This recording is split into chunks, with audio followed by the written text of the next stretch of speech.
Oi amigos, hoje estamos juntos novamente, dessa vez para falar sobre magnetismo.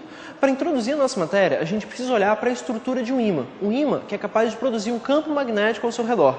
Então, veja bem, quando nós olhamos para o ímã, nós sabemos pelas suas propriedades que ele possui dois polos, um polo norte e um polo sul, aqui representado pela letra N e S. E, em amarelo, representei para vocês as linhas de campo magnético, representando que esse campo sai do polo norte e na sequência entra no polo sul. Esse ímã ele pode interagir com outro ímã, um polo norte interagindo com o polo norte, por exemplo, gera uma força de repulsão, um polo sul interagindo com o polo sul também produz uma força de repulsão, então a gente sabe que polos de mesmo nome se repelem. Ou ainda a gente pode colocar uma terceira possibilidade, um polo norte para interagir com o polo sul. Nesse caso a gente tem uma força de atração, polos de nomes diferentes se atraem. Porém, o ímã não consegue fazer força somente sobre outro ímã. Se a gente pegar um campo magnético e dentro desse campo magnético lançar uma partícula carregada, ou com carga positiva ou com carga negativa, surge uma força magnética. Acompanhe comigo um exemplo. Imagine então que eu tenho uma região, nessa região já tem aqui, já criei um campo magnético, estou representando ele pela letra B. E nesse campo magnético eu vou lançar uma partícula, pode ser positiva, pode ser negativa. Como é um exemplo, vou colocar aqui para a gente o caso mais fácil, o caso de uma partícula positiva sendo lançada aí. Gente, nesse processo, percebe o seguinte, existe um ângulo formado entre a velocidade e o campo magnético. Percebe que esse ângulo não é zero. A força e a velocidade não estão paralelas. O ângulo tem que ser diferente de zero, diferente de 180. Nesse exemplo, então, surge uma força magnética. Essa força magnética tem que ser perpendicular ao campo magnético, assim como tem que ser perpendicular à velocidade. Então a gente caracteriza o vetor força magnética por suas três características, módulo, direção e sentido. Então a gente precisa saber essas três informações da força. Para isso a gente vai recorrer à fórmula da força magnética. Sendo uma grandeza vetorial, coloco aqui, força magnética, está relacionada com a carga, com o valor da carga e se ela é positiva ou negativa, assim como depende do produto vetorial entre a velocidade e o campo magnético. Chegamos aqui então na fórmula da força magnética, só que isso aqui ainda dá para mim um vetor. Para saber o módulo desse cara, eu tenho que pensar como esse ângulo é diferente de zero, a gente então tem o módulo dado por a carga, o módulo da carga vezes a velocidade vezes o campo magnético, e surge aqui uma função trigonométrica, como é um produto vetorial, seno de θ. Então, está aqui o módulo da força magnética, que é VB seno θ. A direção a gente já discutiu, tem que ser perpendicular ao campo magnético, assim como tem que ser perpendicular à velocidade.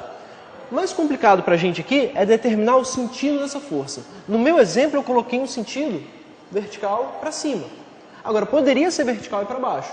O que vai fazer eu determinar isso aí? Para isso a gente usa aqui um macetinho. Na realidade, o sentido ele é dado por esse produto vetorial. Agora, esse produto vetorial a gente acha aqui, usa o dedão para representar a força, o indicador para representar o campo magnético e a velocidade a gente representa aqui pelo dedo médio. Então ficou força, campo, velocidade. Os três vetores, percebe, usando a mão esquerda, força, campo, velocidade. Quando a partícula for positiva, é o exemplo que eu dei. Comecei com ele porque ele é mais simples. Quando a partícula é positiva, o sentido da força vai ser o mesmo sentido que a minha mão está indicando. Ou seja, vai ter o mesmo sentido do produto vetorial VB. Aqui então, a regra da mão funcionou. A regra da mão esquerda está funcionando direitinho, partícula positiva. Porém, se a partícula for negativa, aqui complica um pouquinho mais. A gente lembra que se eu colocar um sinal de menos aqui, eu estou invertendo o sentido do produto vetorial. Logo, se eu achei aqui meu dedão indicador, meu polegar para cima, quando a partícula é positiva, você pega esse vetor, multiplica por um número negativo. Então, a conclusão que a gente chega aqui, quando o valor da carga é negativo, o sentido dessa força é contrário ao produto vetorial VB. Assim a gente então determina se essa partícula pode ser desviada para cima ou para baixo. No meu exemplo aqui, usei a regra da mão, força, campo, velocidade, achei que a força está para cima. Por isso eu fiz esse desenho previamente. Se a partícula fosse negativa, a regra da mão, colocaria aqui do mesmo jeito, porém, saberia que a força não está para cima, está para baixo. Okay? Bom, agora como é que a gente pode pensar nisso aí no nosso universo, né, numa coisa... Bom, no acelerador de partículas a gente sabe que isso aqui é intensamente usado para selecionar partículas com certas velocidades. Outro exemplo disso aí é quando a gente pensa em partículas carregadas vindas do Sol. Quando uma partícula carregada vem do Sol, ela vai se aproximando da Terra, se aproxima da Terra, e quando ela chega perto da Terra, na realidade a Terra, é como se fosse um grande ímã. A Terra produz o seu próprio campo magnético. Ou seja, a Terra ela tem um polo norte geográfico, polo sul geográfico. Porém, a Terra também possui um polo norte magnético e um sul magnético. Repara que o polo norte e o polo sul são invertidos. Norte geográfico corresponde para mim o sul magnético. Onde o campo magnético está entrando, o sul magnético é o norte geográfico. E aqui a gente tem o sul geográfico, norte magnético, onde as linhas de campo estão saindo. Então, quando as partículas vêm, se aproximam da Terra e estão carregadas, esse campo magnético funciona como se fosse um escudo. Ele acaba desviando essas partículas, protegendo a gente que está aqui dessas partículas carregadas.